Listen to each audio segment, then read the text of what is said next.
this debt, this destruction. Global news impacts us. We have to change the way we live. This is why we need independent media. Cheers and salutations. Welcome to another episode of Hard Lens Media. I'm your host, Kit Cabell. I'm joined today with Lauren Snyder, and this is going to be a fun interview. Okay, so we're going to have some fun today. I want to give it up for a contributor to the Independent News Network. Please follow them on social media. They do a lot of great work. Give it up for commentator, activist, musician, Jett. First time on Hard Lens Media. Oh, hi. Welcome to our show. How's it going? Well, it's good to have you on. It's wonderful to have you here. So for those of you who don't know you've done a lot of great work contributing music to a lot of our fellow colleagues in the independent media news community. You've done your own original content as well. So I think this is a fair introduction because this is your first time here on our show.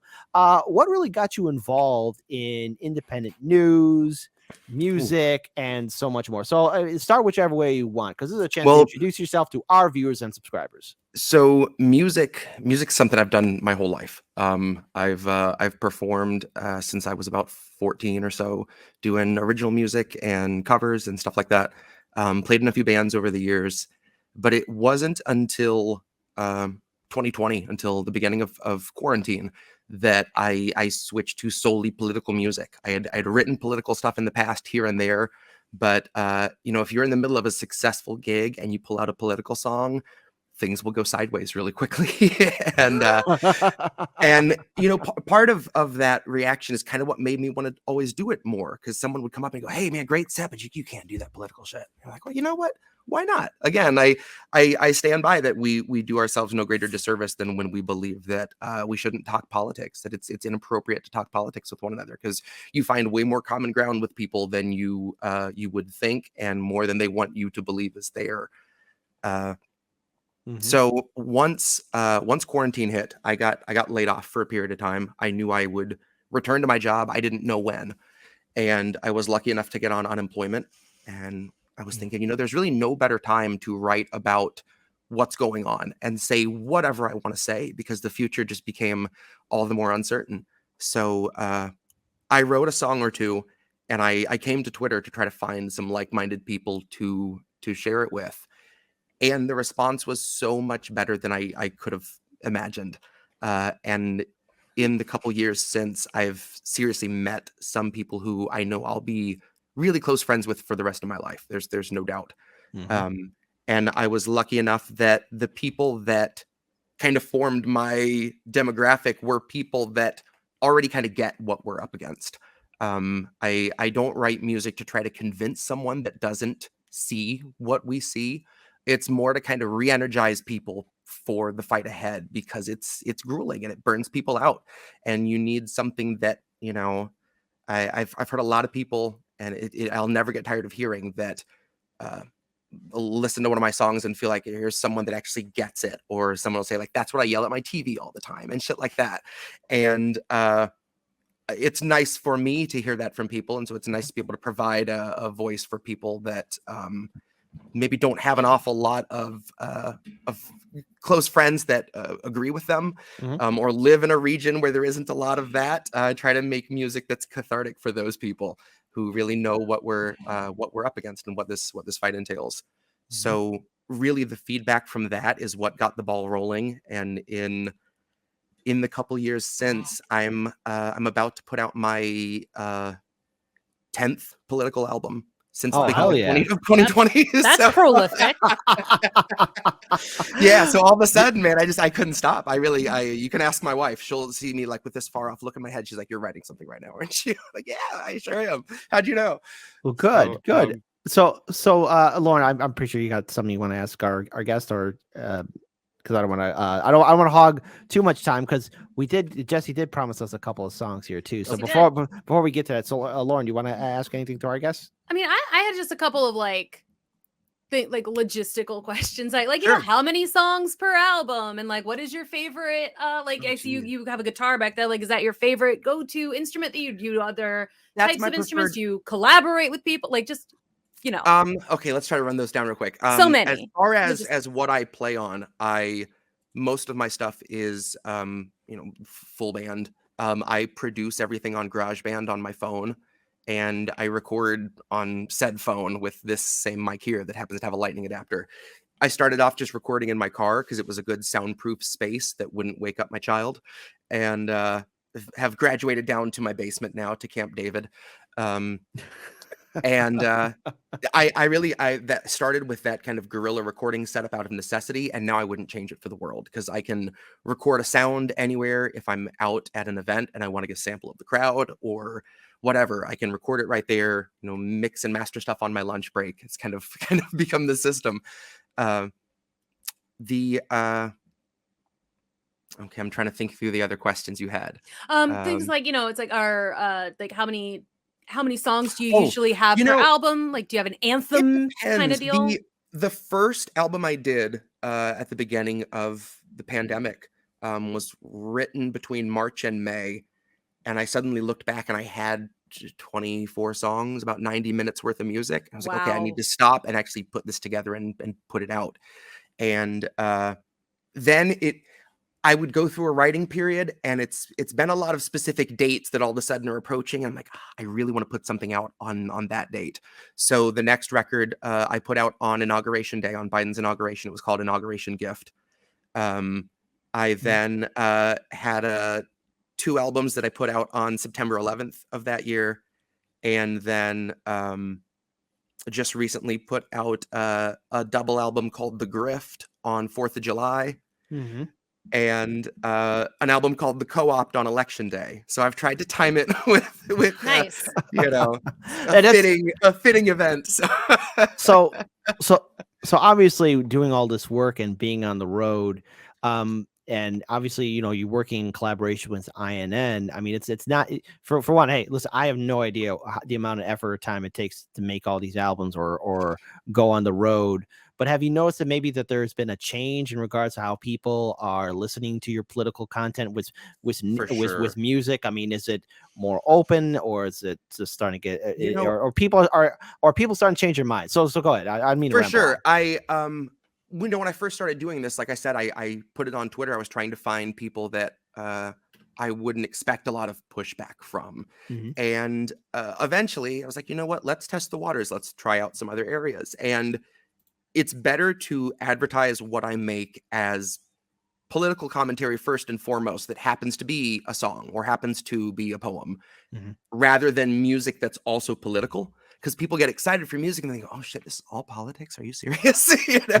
So there's so many, there's so much music out there that people don't even think about as being really political. Everything Bruce Springsteen ever wrote is insanely political. That's something I learned doing this. I had no idea how much political music there was, because we don't get to hear so much of it.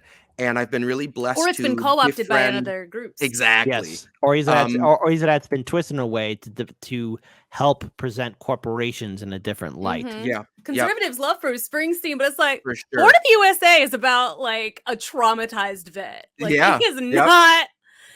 And there's a really great podcast called Polyrical, who featured some of my songs, and I started listening to some of the other artists, and I was just blown away by how many different genres there are from all these different places that are really speaking the most direct political music there's ever been, and so many people are unaware of it. So shout out to anyone that's doing the work of digging those songs out for people to hear, because there's so much. I've been lucky enough to have a couple of my albums land on some top 10 lists of year-end or month-end political records, and I freaked out to see myself next to one case was a Bruce Springsteen record, and one was that's cool.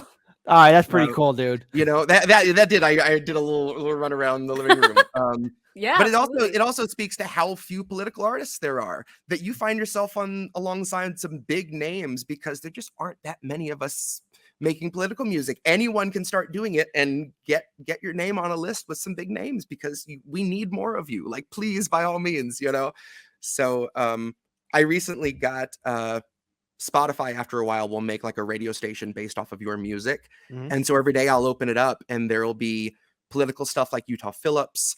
There will be all these cool political punk bands I've never heard of, political folk. There was a Bo Burnham song on there one day. So Spotify, Bo Burnham's got a lot of them out there. That's Spotify's really cool. Still trying to figure out what I do. It's bluegrass, Americana, punk, comedy. Comedy. But honestly, I do a lot of my stuff runs the gamut. I have some stuff that's kind of heavy, a lot of soft acoustic. I listen to pretty much everything, so everything goes into what I make. But once I started doing shows and stuff and wanted to play songs acoustic, I started doing more and more. I have a couple that are just acoustic EPs, and it's fun to strip a song down from what it is with samples and God knows what on an album and just do a kind of bare bones organic version of it. So that's why I love doing stuff like this. I was very excited for this. So That's excellent. a promise is a promise. Oh yeah. Yeah. I know that obviously you're a talented musician, and I said that this interview would be different.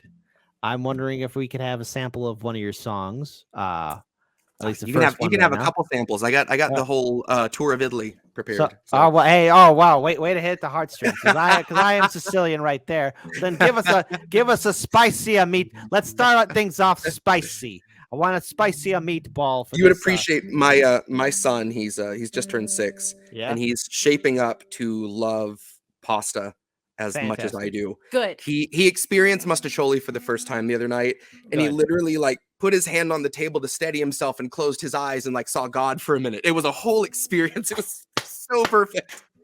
Yay! It was like one of those Beautiful. proud dad moments. I about shed a tear. I'm like, that's my son. That's my Beautiful. boy.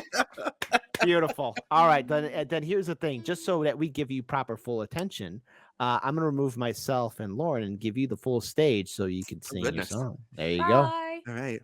So this song, this was an example of something that I wrote and played on a couple shows before I recorded it. And originally it was going to be drums and bass and the whole nine.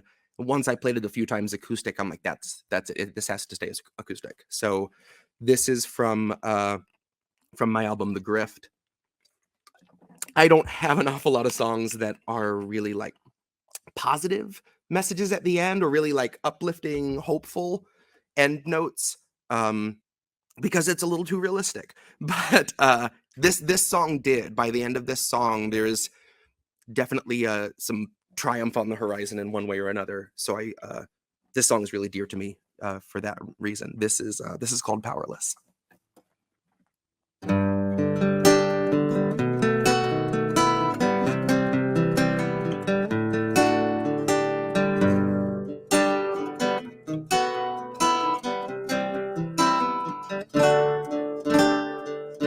They'll gladly pay you by the hour for a minute or so you can sign off on the towers where they'll piss on your home. And if you feel like you're just powerless to answer them no, it's 'cause you are. They'll gladly pay you by the hour for a minute or so you can sign off on the towers where they'll piss on your home. And if you feel like you're just powerless to answer them no, it's 'cause you are.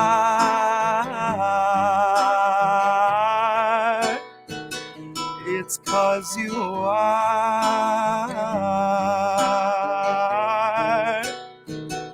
They'll gladly stagnate a living wage, snap the chains and bury it. Labor slaves in rusty cages dragged behind a chariot, led by Mr. Racial Jungle, Joseph R. Iscariot, fighting over scraps as they barrage us all with variants and BuzzFeed clickbait. Straight until we're paralyzed, fighting over scraps as they barrage us all with variants and BuzzFeed clickbait. Straight until we're paralyzed, trying to distract us from the concentration camps that Biden swore he'd close, but only chose to amplify, where they got 50-something kids in cages made for 5 to occupy. And no, she hasn't seen the camps, but Harris swears they're paradise. She tells us the facilities are safe and that right down to the women, they are regularly sterilized. Then she throws her head back and she proceeds to laugh, that sort of heartless cackle you'd expect from someone working steadfastly on behalf of the virus and a Congress full of parasites. And honey, where was I? I was busy cashing every blue check, demonstrating plainly all the narratives expected from the verified. I was busy breeding verbal leeches by the terabyte. Train them to exsanguinate the wealthy while they sleep at night. Bleed the oil barons dry and barren. Say they showed us how to share and now we share alike. Tell them I contracted rabies from a feral mic. And now I'm just another species losing sleep to noise pollution and these glaring lights. Forced to change its habits and adapt to just survive. But now it's safe to say that some of us are thriving in the moment, throwing shit on presidential homes beneath the Paris skies. So if you feel like you're just powerless, I guess you bought the lie. But I can tell they're petrified of our collective might, 'cause I can hear those gentrifiers weeping at the sight of our collective rights. And I only can imagine the intensifying fear of knowing revolution's near. And all that's left to do is simply wallow in the thick anticipation of a rabid bite.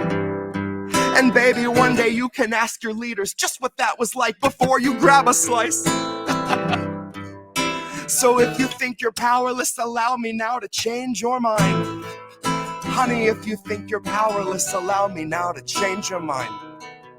You see, they'll pay you hourly, tax them each apart, then build a shining tower out of loopholes and cards where they'll tell you that you're powerless to keep you in the dark because you aren't. Because we aren't. You see, they'll pay you hourly, tax them each apart, and make you build a shining tower out of loopholes and cards where they'll tell you that you're powerless to keep you in the dark because you aren't. Because we aren't.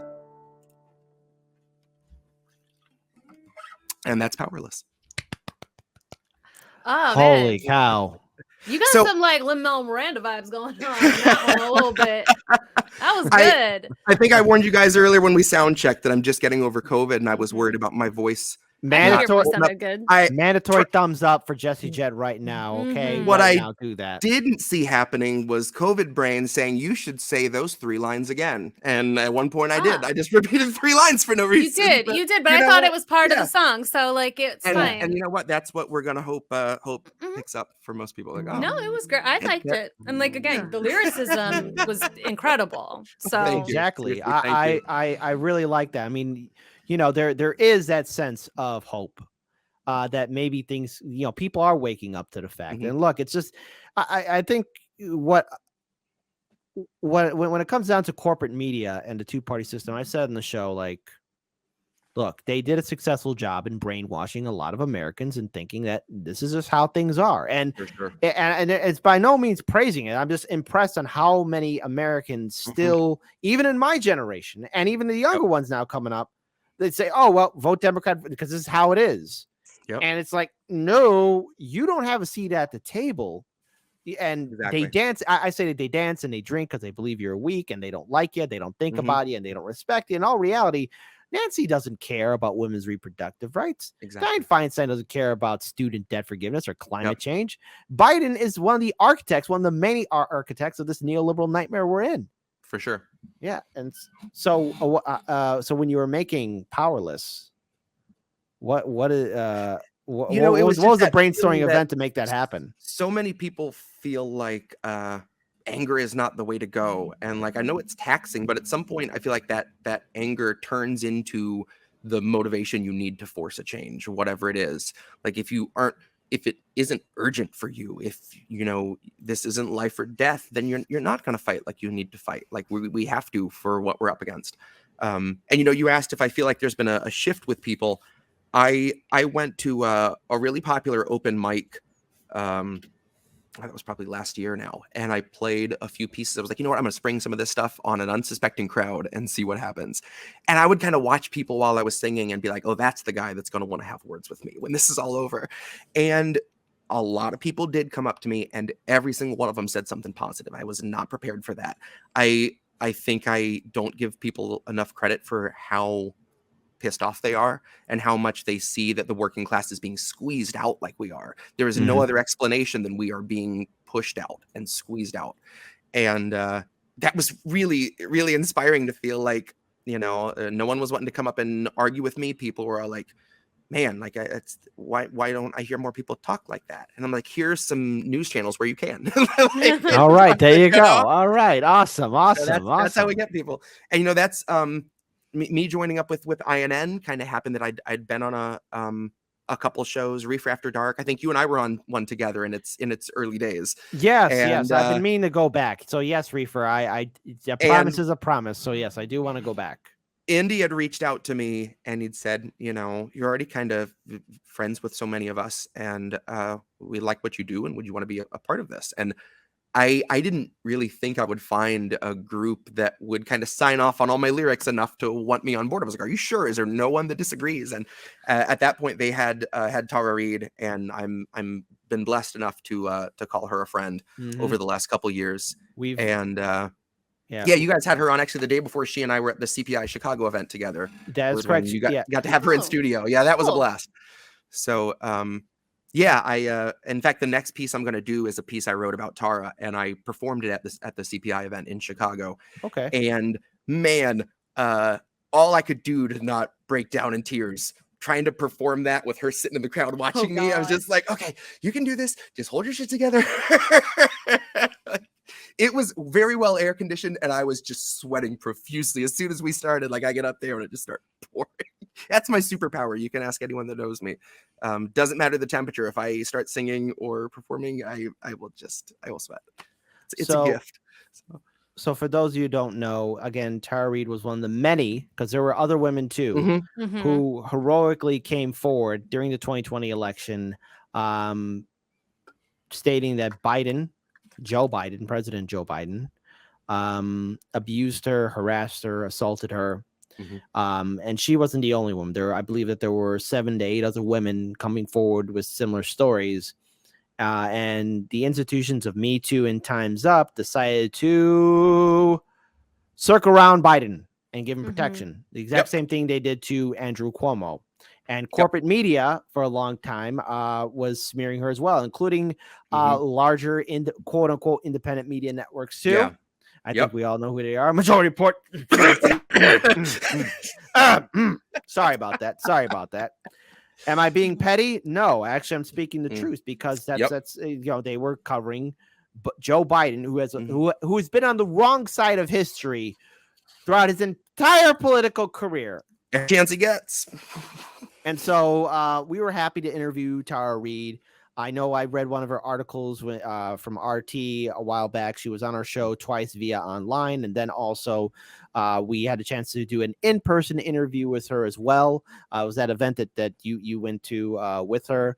And I just have to say, she is an example of what it means to stand strong against corporate media and Democrats and social media smearing somebody. She has stood strong. And look, I believe Tara Reid. Her story hasn't changed.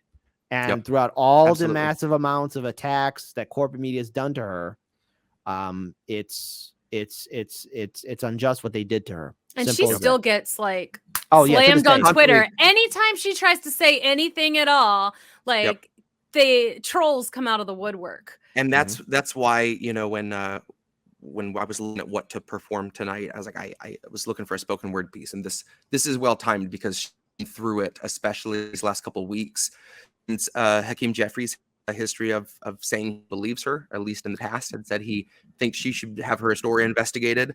The trolls have been coming out of the woodwork to attack her, and even me posting this piece the other day, I had a few brand new accounts with one follower who's a NAFO fella, and they want to smear Tara Reid and just say some really ugly stuff. So it's just exhausting. I cannot do that to women. Cannot imagine the wherewithal it takes to endure what she does on a regular basis. I agree. If anything, I think it solidifies the idea that she's absolutely telling the truth. It's like no one would go through all of that for so long. And can I say you're both doing a great job of setting this piece up, because I touch on. Well, and so you get it. You totally know what she goes through, and I think if more people did, like you said, it lends credence. If you didn't believe her before, she is put up with this for years now, and it's daily, and it's affected every aspect of her life. And no one deserves that for telling the truth, but we love to punish our truth tellers in this country. So look, I'm going to give you just a few seconds for you to get yourself situated. Are you okay if me and Lauren just stay here on the screen with you as you read the piece? Yeah, no, I love that. All right, no problem. Then we're gonna stay Yeah. here, and folks, give it up for Jesse Jett. And look, but obviously you said this this is gonna be a little bit hard to read, so I mean, take your time, do what you got to do, and everyone pay attention. All right. Yeah, this is called Read Between the Lines. Legend says that Hercules swept Cerberus right off his feet and effortlessly set him down as softly as a songbird. Atlas kept the world upon his back, and every day he wondered whether he could stand it any longer. And Tara Reid came out to say the man they've tried to label the messiah of morality was really just another rapist. And I don't intend to hesitate when asked who was the stronger. Tara, like Assange, knew that carrying the truth would be the hardest labor. Tara knew that her assailant wasn't going to make us any safer. Knew he's just the type of man to hand a decent foreign leader US-printed walking papers. And knew he'd be relentless and aggressive in the war he'd wage upon her very character, that his attempts to weaken and degrade and embarrass her would be her only compensation. But I strongly doubt that anyone could ever have foreseen the stream of hate that came from quote-unquote progressives and the self-styled titans of survivor advocation. So if you really think that there's something to be gained out of sharing your pain with the world, you are sorely mistaken. The Biden team just dragged their feet addressing Tara's allegations until they had a decent list of smears, and then they aired them out on every station. And it turned out no one wants to hear the truth of who they've praised as being worthy of such bloated liberal celebration. That no one wants to really know the person they've so valiantly defended, even when it meant they had to gloat and shit all over someone braver than they'd be if given the occasion. Now cue the faceless comment squad invasion. Cue these fuckers crawling out the woodwork to come analyze the way you wore your hair and what you wear. Like your appearance waives your rights, or that somehow you're the reason for your situation. Somehow they've decided you should bear responsibility for what such monstrous men insist on doing. Somehow they're deluded by the empty, hypocritical, and useless fucking platitudes that bastard keeps on spewing. And I think it's very telling that the best of your excuses when you try to come and justify our president's abuses is a hearty "but Trump." In which case, I'll remind you that you never saw the news attempt to sell you Donald Trump like he was morally upstanding or a decent human. But when Joe says something bigoted or ogles someone's little kid, then CNN says, "Isn't this refreshing? Biden's like a mix of JFK and FDR with all the finer parts of Harry Truman." And Christ, I know they don't think that we're the brightest, but at least pretend we got a couple lumens. Ask yourself if you have ever questioned what they fed you, or do you just shut your eyes and then consume it? Now ask yourself if you ate every one of Biden's lies under the guise of harm reduction and the promise of a slight improvement. And now imagine long ago that Biden chose to show you who he really was by traumatizing you for his amusement.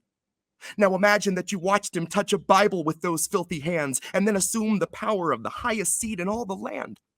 Knowing your attacker wields a global coalition born of three-letter agencies who will make a life's mission out of trying to discredit you through lies, damn lies, and collusion. And big tech is never going to separate from our surveillance state. For fuck's sakes, they're just a breath away from total fusion. So there will come a time where even if you see the light, your voice will never reach the sky through all the bots and all the noise pollution. So trust us when we tell you that the masking of abuses is perhaps this country's oldest institution. And I know nothing nobler than facing it in honor of the truth when you know that the people holding power have been neutralizing truth since there was wet ink on the Constitution. So know that Tara's truth is something crucial to the movement. And if you see yourself a partner to the revolution, help this country see through all the baseless propaganda, through the crux of Joe's illusions, and recognize that Tara Reid gave everything she had so she could tell us what the truth is. Recognize the decent thing to do when someone bears their soul and shows their bruises. It's not to ask for context or to offer up your own solutions. Your job is just to listen with an honest mind and put yourself on Tara's side a moment so you understand the path she chooses. There is no instant fame that's worth the dragging of your name. And if that's what you think, then you've a lot to learn about the kind of facts the mob can handle and the kind that it refuses.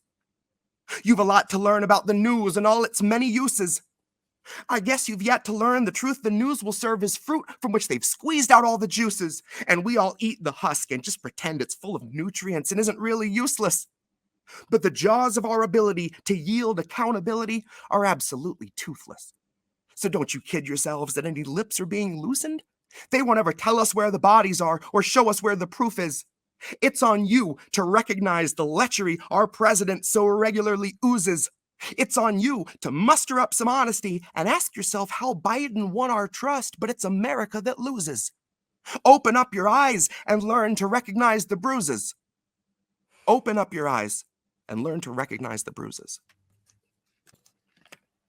And that's read between the lines. Wow. Love you, Tara. I wasn't really prepared for all of that. I understood that, like, a lot of the work people have been saying, shout out to Colin, Rags Carter, shout out to Reefer, shout out to Indy himself. They all have said, like, hey, he does a lot of great work. But I think that piece that you just read to us, it should inspire everyone to realize that, Tara is one of those real ones, and she hasn't backed down, hasn't recanted her story, stayed true to it. Yep. Wow, I think I could speak on all of us. Like, that is fantastic work, man. And shout out to Tara Reid. And I do believe in Tara Reid. I do believe also the women who came forward accusing Cuomo and all these other jagoff the politicians. Same playbook. They've used the exact same playbook because it works. Why deviate from it? It's the same thing they do to us at election time. If it works, why change your approach? Yeah. And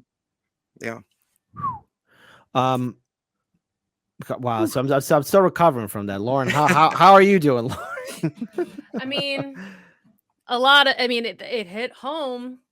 It hit home in a lot of different ways, and started thinking about personal experiences as well with similar situations. And it's just like you try, and it's so hard to come out and say something, like be like, it's so difficult. Like something happened to me one time, nothing like terrible, but like it was bad enough, and I told my friends who were also his friends, and they were like, he's an asshole when he's drunk. And I'm like, well, that's why no one says anything. It's because you can't. And then and I couldn't talk to them for like weeks. I was so upset.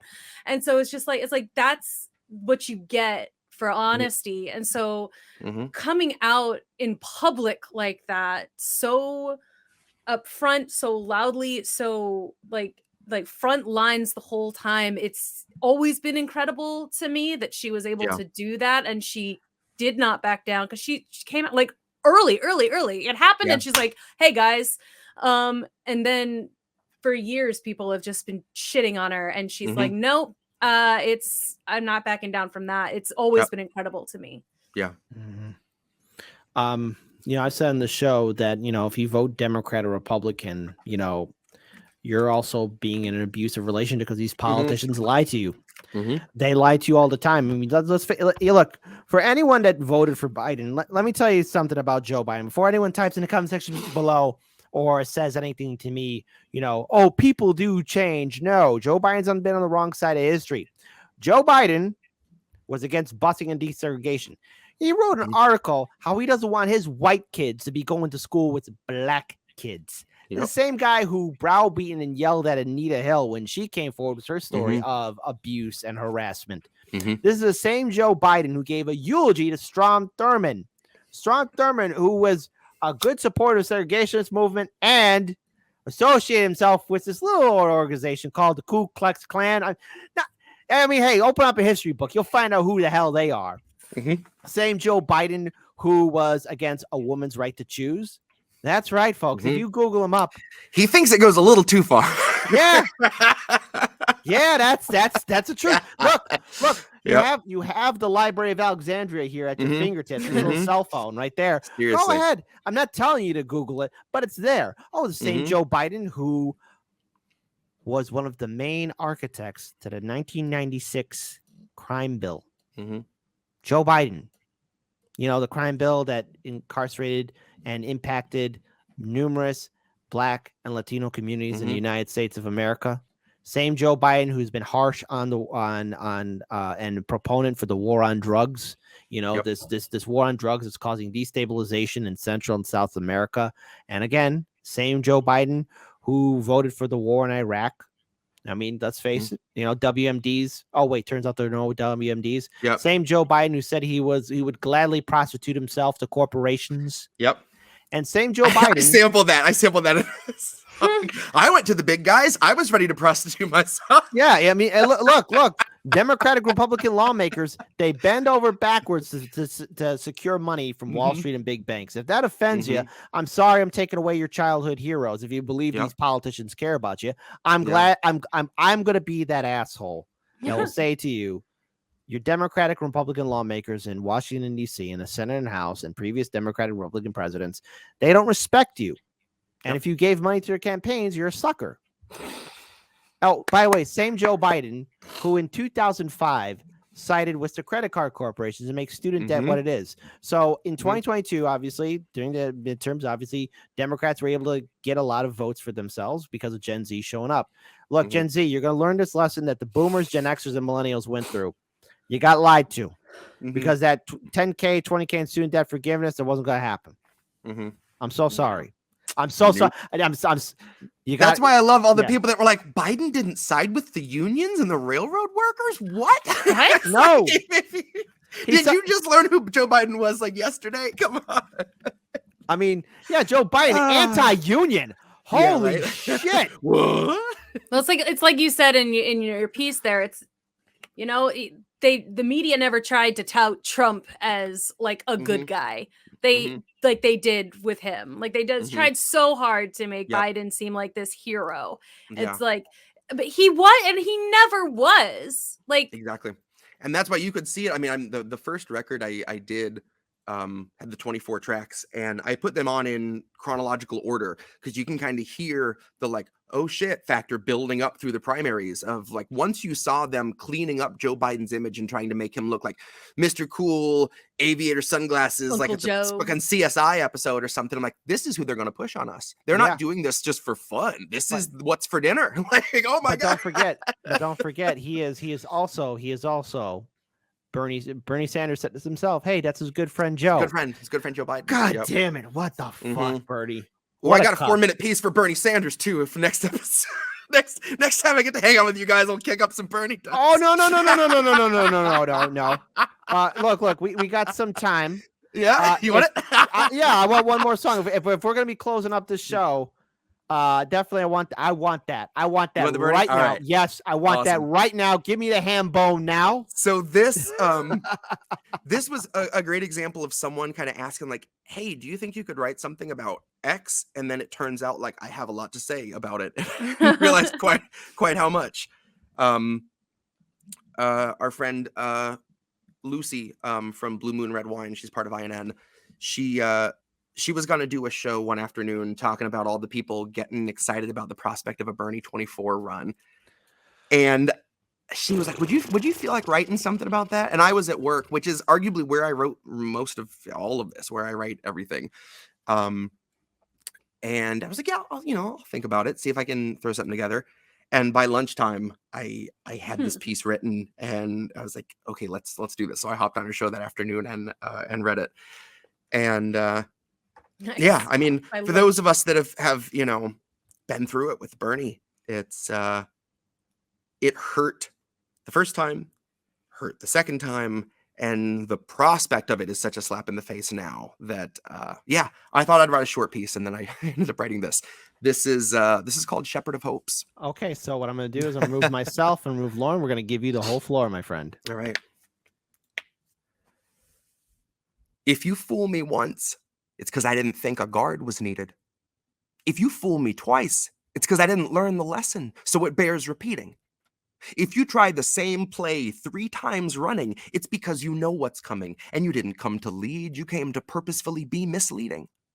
Democracy is dry, it's been a century bleeding. The husk is gaping open to the sky, out in the field where all the sheep just keep on circling and worrying and bleeding. They're waiting for the shepherd that they've tried to hide their faith in, but he's so appealing. They would gladly give their fleece. It's such a freeing feeling that even when he leads them to the ledge and starts to urge them on, they're positively beaming. They were told that they were on their way to save democracy, so even as they plummet, they just gloat. They don't consider screaming. And halfway up the cliff, the shepherd's cozy little mittens wrap around the staff of shattered human hopes on which he's leaning. He shows the gentle grin that used to stir your inner spark, and he says, "Not me, us," as he gestures to the oligarchs. He knows that if he runs, they're going to stop him like a stolen car. And he'll easily surrender because it bought a lot of time for laying mines in all the grassroots. Suddenly, the tiniest of movements gets you blown apart. Suddenly, you're in a play that's set on an election day and voting for the fire, unaware you're playing Joan of Arc. Suddenly, the shepherd pulls the rug and slips a hood across your clueless mug, and everything goes zero dark. So I'm going to warn you once more before it's 2024 and you fuck around and find out who your heroes are. To take a step back from the herd, and you'll learn that you can spot who all the shearers are. If you really want to know the product that they're selling, I can take you where the mirrors are. If you think your voice is finally ready, I can tell you where the lyrics are. I hid them in a box I had to bury neath the cobble when they carpet bombed the promenade and raided all the street bazaars. Now all we've got's the marketplace, and you're too broke to even bother asking what the options for your treatment are. Suddenly, the raw debris of homeless human dignity will find it has 100 teeth for every badge and sweeper's arm. Suddenly, they speak in solidarity, and each is armed. Suddenly, the sheep can see the shepherd for his truest form and all pitch in at once to help him buy the farm. Now it's zero dark, and all is calm and peaceful, save the distant wail of sirens that approach beside the flames of dawn. Suddenly, the carrot's just a string that's on a stick, and all your movements make you sick because the prize is gone. Now we could go and flee into the forest low and meek, or we can exercise our right to feast and go and graze on Biden's lawn, because he's been sowing seeds that seep a toxin out to sap a bit from each of us and keep on leaching decades after Biden's gone. So regardless who they summon out of hell to come and do the job, it will not feel like Biden's gone. But in that time of hopelessness, you cannot trust the shepherd when he once again comes asking you to humor him his siren song. And it's cute that you can innocently, honestly assume that's just a symptom of a system that was wired wrong, and not the standard feature, basic function, primary objective of a mass hypnosis firebomb. You don't need to know the words to cry along, because someday it'll hit you like an officer who pistol whipped their ride along. Broke his jaw and kept his job and kept it moving right along, that voting isn't red or blue or black or white or right or wrong. Voting's like a firing squad where you can choose the firearm. It's slow extinction, by and large. It's Super Tuesday, supercharged. It's all your futures, roots and all, just tossed out on a garbage barge. It's everybody dropping out to push the biggest oligarch. It's everybody voting fire, registered as Joan of Arc. And that's Shepherd of Hopes. It was real touch and go there for a minute, folks, but we made it. No, we made it. So here is Jesse's social media on Twitter at Jesse Jett. That's me. So thank you for the two pieces. So real quick, I think I mean, Lauren, do you have a question for our guest before we do wrap up the show? I mean, do you have anything else you'd like to add in? No, I mean, that was lovely. I don't have anything Seriously. new Thank to you both add, so really. much. Seriously, that means a lot. Summed it up pretty nicely. All right, then. So here's where you can find us. Here's also his Bandcamp, his social media. So just two last questions. Number one, are there any kind of other social media platforms where people can follow you on? Are there any kind of open house events you'll be going to? I know you said you're recovering from COVID, but is there anything we should keep an eye out for? Not a whole lot on the horizon right now. I do a show on Indie News Network called American Tradition, which you can see right there. Our next one is going to be a few days before Christmas, so I'm doing a Christmas episode. I'm going to play some Christmas tunes, read The Grinch. We're just going to do the whole thing up. We don't get a lot of lighthearted episodes on the show, so by God, that's going to be one of them. Okay. Other than that, I'm wrapping up. I got 2 more songs to record for my next album, which is shooting for Christmas Eve release. And it's called Everyone Who Disagrees with You is an Extremist.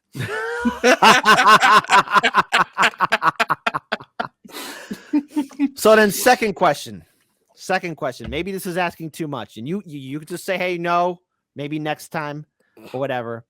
But could we get one more song to close us out? Oh, absolutely. I want another spicier meatball. Okay, let me think of something. You probably want something short.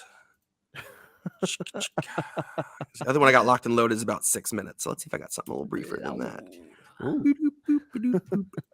I actually recently had wanted to try to write the longest spoken word thing I could, and just kind of keep going until I felt like there was a good stopping point, and it clocks about 17 minutes. So I was going for like my prog phase, but so this song, this came about really quickly in the kitchen. I was listening to Nancy Pelosi with the infamous Good Morning Sunday Morning clip. And I was like, oh, I have to sample that. So I pitched it way down. So it just destroyed out Good Morning Sunday Morning, and put this really short little dreamy tune to it. This is off of Inauguration Gift. When I wrote the song, I was looking at how long it had been since COVID had started, and it was 40 weeks in at that point. So this song is called Sunday Morning Number 40. Okay.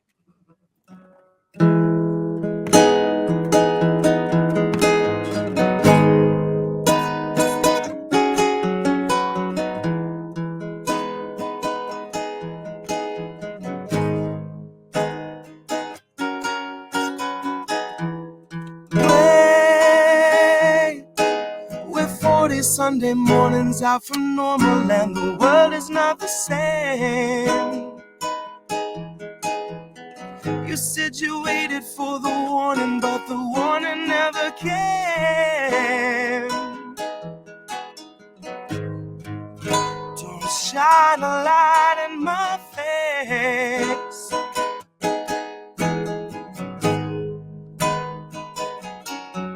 See, Nancy's gonna cut you a check too late. 2 years after your funeral's paid, 2 years after the grave, she'll be a little stronger for all of those dollars she saved. Watching you wake, watching you cling to your family, slipping away. Watch her do nothing but pray. Watch her condemn the Republicans, take them to brunch and then shrug it away. Now watch us be outraged half of a day, then pick a new hero to face our leaders and think they could beat them, playing the game they played since Pelosi had real human blood in her veins. They're all one and the same, sold off stocks, and they all maintained that the risk was benign, the virus was tame.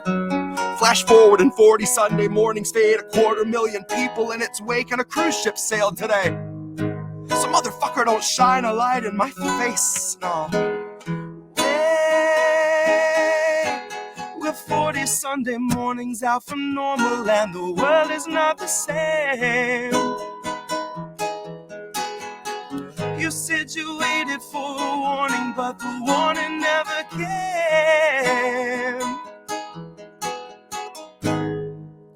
Don't shine a light in my face. You said you waited for a warning, but the warning never. And that's Sunday Morning 40. Holy cow, man. This has been one of my favorite interviews so far. If we're going to be ending December on a high note, thank you, Jesse. Thank you. Seriously, that means a lot, Kit. Thank you. And you know what? The door is open for you to come back here as well to be on our show. We also got a chat from Reefer After Dark. I did see it. Says, thanks for bringing Independent News Network member Jesse on the show. So happy having him part of the family. I think it requires a Chicago cover while he's through. LOL. Such a talent that guy is. Shout out again to Jesse Jett. And again, if you're not following him on social media, please do so. But without further ado, I want to thank you, Jesse, for the time you've given us. I want to give a huge shout out to our moderators keeping the peace. Thank you to my outstanding co-host, Lauren Schneider. Thank you, Lauren. Again, this has been an awesome show. So without further ado, I hope all of you have a safe weekend. Peace to you guys, and let us all do what we can to build a better future. Take care, folks.